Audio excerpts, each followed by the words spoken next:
السلام علیکم ورحمۃ اللہ۔ سجدہ شکر کا حکم کیا ہے اور سجدہ شکر کس وقت ادا کیا جاتا ہے؟ کیا سجدہ شکر کے ساتھ نوافل پڑھنا ضروری ہوتا ہے؟ سجدہ شکر کی نیت کیسے کریں گے؟ کون سی تسبیح پڑھیں گے؟ سجدہ شکر کی شرائط کیا ہے؟ آج میں آپ کو سجدہ شکر اور شکرانہ کے نوافل کے بارے میں بتانے لگا ہوں۔ انشاءاللہ یہ ویڈیو بہت اہم ہونے والی ہے۔ انشاءاللہ عز و جل آپ اس ویڈیو کو سن کر سجدہ شکر اور شکرانے کے نوافل کے بارے تمام مسائل کو جان لیں گے۔ سامعین کرام، سوال یہ ہوتا ہے کہ سجدہ شکر اور شکرانے کی نوافل کب ادا کیے جاتے ہیں؟ سنیے، کسی بھی نعمت کے حصول یا مصیبت کے دفع ہو جانے کے وقت اللہ رب العزت کا شکر بجا لایا جاتا ہے۔ اس سے کم شکرانے کی جو نوافل ہیں وہ 2 پڑھی جاتی ہیں، اور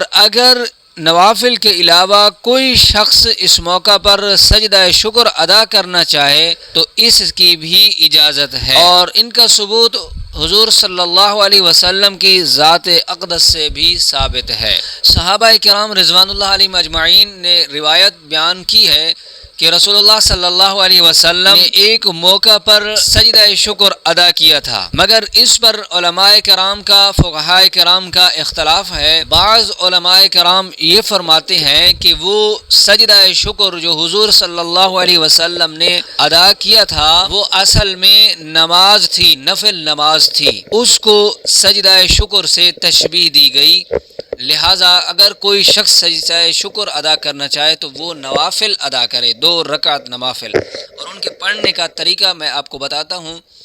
ہاں، بعض علماء یہ بھی فرماتے ہیں کہ وہ نوافل کی نماز نہیں تھی بلکہ سجدہ شکر ہی تھا۔ اب سوال یہ پیدا ہوتا ہے کہ سجدہ شکر کی شرائط کون سی ہیں؟ بہرحال آپ سجدہ شکر ادا بھی کر سکتے ہیں، شکرانے کی نوافل بھی ادا کر سکتے ہیں، دونوں طریقہ سے جائز ہے، جو آپ کو اچھا لگے، لیکن اعلیٰ اور افضل شکرانے کی نوافل ادا کرنے ہیں۔ نیز رسول اللہ صلی اللہ علیہ وسلم سے یہ سجدہ شکر کا جو عمل تھا یہ ثابت ہے۔ حدیث میں آتا ہے کہ رسول اللہ صلی اللہ علیہ وسلم کو جب کوئی خوش کن خبر آتی تو آپ صلی اللہ علیہ وسلم اللہ کے حضور سجدہ ریز ہو جاتے۔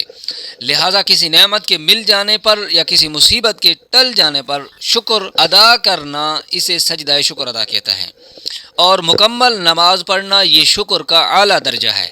سجدہ شکر کی صورت یہ ہے کہ تکبیر کہہ کر انسان سجدے میں چلا جائے اور اللہ کی حمد اور تسبیح بیان کرے، پھر دوسری تکبیر کہہ کر سجدے سے سر کو اٹھا لے، بس یہ اس کا سجدہ شکر ادا ہو جائے گا، صرف اگر وہ سجدہ شکر ادا کرنا چاہتا ہے۔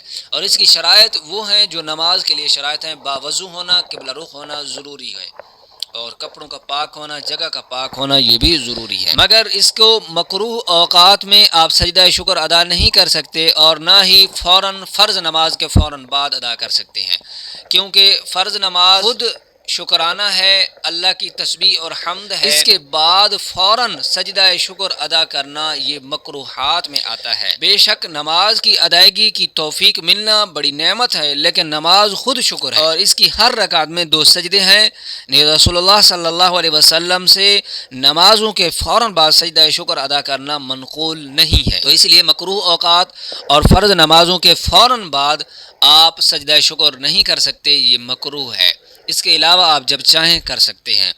اور سجدہ شکر جو شکرانے کی نوافل ادا کی جاتی ہیں ان کی کم از کم 2 رکعتیں پڑھی جاتی ہیں۔ نیت یہ سے کریں گے کہ میں نیت کرتا ہوں 2 رکعت نماز نفل شکرانہ منہ قبلہ کی طرف، اللہ اکبر، اللہ اکبر کہہ کر آپ نے ثنا پڑھنا ہے، تعوذ پڑھنا ہے، تسمیہ پڑھنی ہے، پھر اس کے بعد سورۃ فاتحہ پڑھنا ہے، پھر اس کے بعد اور کوئی سورت پڑھنی ہے، اس کے ساتھ رکوع، 2 سجدے، اسی طرح دوسری رکعت میں اتحیات، درود، سلام، دعا پڑھ کے سلام دائیں بائیں پھیر دیں گے، یہ آپ کی شکرانے کی نوافل ادا ہو جائیں گی۔ اور یہ بات ذہن نشین کر لیجئے کہ شکرانے کی نوافل ادا کرنا ہی اعلیٰ اور افضل ہے، تو اس لیے بہرحال سجدہ شکر بھی ادا کر سکتے ہیں، شکرانے کی نوافل بھی ادا کر سکتے ہیں۔ امید کرتا ہوں کہ آپ کو ان تمام مسائل کی سمجھ آ چکی ہوگی۔ السلام علیکم ورحمۃ اللہ۔